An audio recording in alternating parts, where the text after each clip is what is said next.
এই গল্পটা আমি আজও কাউকে বলতে গিয়ে গলা নামিয়ে ফেলি, কারণ রসিক বিল কোনো সাধারণ বিল নয়।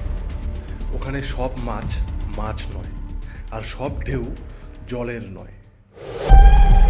রক্তচক্ষু, ভূতের আতুর ঘর। রসিক বিল আমাদের এলাকা থেকে প্রায় 7 মাইল দূরে। চারদিক ঘন জঙ্গল, শাল, গজারি, কেওড়া গাছ এমনভাবে জড়িয়ে আছে যে দিনের আলো ঠিকমতো ঢোকে না। গ্রামের বুড়োরা বলে, সূর্য ডোবার পর রসিক বিলের নাম মুখে নিস না, কারণ বহু বছর আগে এই বিলে একসাথে অনেকজন জেলে ঝড়ের রাতে ডুবে মারা যায়। লাশ পাওয়া যায়নি, নৌকা পাওয়া যায়নি, শুধু পরদিন সকালে জলের রং কালো হয়ে গিয়েছিল। কিন্তু তখন আমরা তরুণ, ভয়কে পাত্তা দিইনি। আমি আর আমার বন্ধু সঞ্জয় দুজনেই মাছ ধরতে পাগল। সকালে যখন গেলাম সব কিছু স্বাভাবিক ছিল। পাখির ডাক, জলে ছোট্ট ছোট্ট ঢেউ, কাদা মাখা পাড়, মাছও পেলাম অস্বাভাবিক রকম ভালো। একটা বড় বোয়াল ধরার পর সঞ্জয় হেসে হেসে বলল, ভাবছিস রাতে এলে কেমন হবে?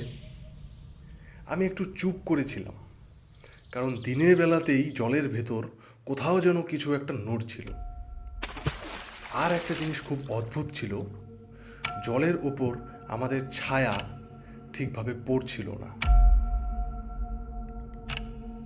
রাত ঠিক 12:10। আমরা আবার রসিক বিলে।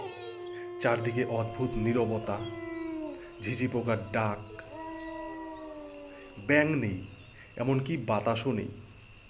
টর্চ লাইট জ্বালাতেই জলের ওপর হালকা কুয়াশা। হঠাৎ সঞ্জয় ফিস ফিস করে বলল, শুনছিস কেউ যেন হাঁটছে? চারপাশে কেউ নেই, শব্দটা আসছে জলের ভেতর থেকে। হঠাৎ জলের ভেতর একটা বিশাল ছায়া, এমন বড় বোয়াল যেন একটা নৌকো উল্টে আছে। কিন্তু অদ্ভুত বিষয়, মাছটা চলছিল কোনো ঢেউ ছাড়াই। টর্চের আলো পড়তেই দেখি চোখ দুটো লাল, আর শরীরের গায়ে মানুষের মতো দাগ। আমি কাঁপা কাঁপা গলায় বললাম, সঞ্জয় এটা মাছ তো? সঞ্জয় কোনো উত্তর দিল না, ওর চোখ শুধু স্থির হয়ে আছে। হঠাৎ বোয়ালটা থেমে গেল ঠিক আমাদের সামনেই। তারপর ধীরে ধীরে মাথাটা ওপরে তুলল।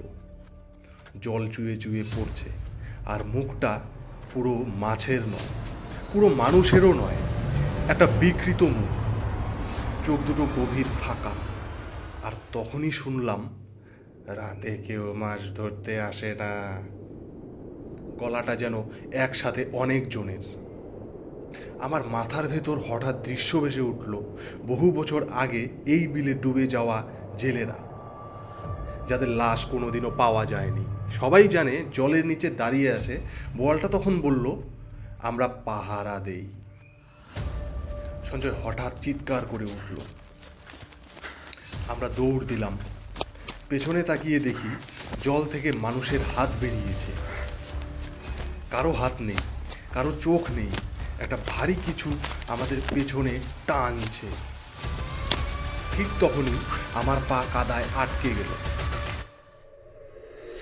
আমি নিশ্চিত ছিলাম এখানেই শেষ, কিন্তু হঠাৎ শব্দ থেমে গেল।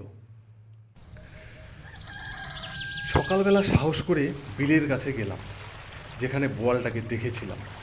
সেখানে কালো জল, চারপাশে মরা মাছ, আর কাদার ওপর মানুষের পায়ের ছাপ।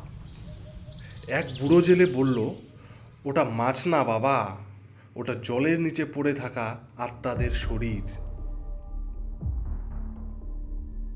ঘটনার পর সঞ্জয় বদলে যেতে লাগলো। রাতে ঘুম ভেঙে উঠত, হঠাৎ কথা বলা বন্ধ করে দিত। একদিন ও আমাকে বলল, ওটা আমাকে ডাকছে। কে? আমি জিজ্ঞেস করলাম। জলের ভেতরের লোকগুলো।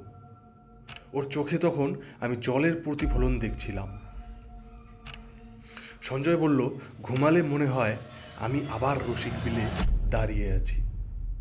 কুয়াশার ভেতর থেকে কেউ বলে, তুই আমাদের দেখেছিস, এবার তুইও থাক। ঘটনার ঠিক 21 দিন পরে সঞ্জয় নিখোঁজ হয়ে গেল। পরদিন সকালে রসিক বিলে পাওয়া গেল কাদার মধ্যে পায়ের ছাপ, আর পাশে এক জোড়া চেনা চটি, যেটি সঞ্জয়ের। বুড়ো জেলেটা শুধু বলেছিল, যে একবার রসিক বিলের পাহারা দেখে সে আর পুরো মানুষ থাকে না। আজ এত বছর পর এই গল্প বলছি কারণ গত রাতে ঘুম ভাঙার সময় আমি শুনেছি জলের ফোঁটার পড়ার শব্দ। জানলার বাইরে কুয়াশার ভেতর আমি দেখেছি লাল চোখ আর একটা ছায়া, যেন কেউ অপেক্ষা করছে। যদি কখনো রাতে জল তোমার নাম ধরে ডাকে, ফিরে এসো, না হলে জল তোমাকে রেখে দেবে।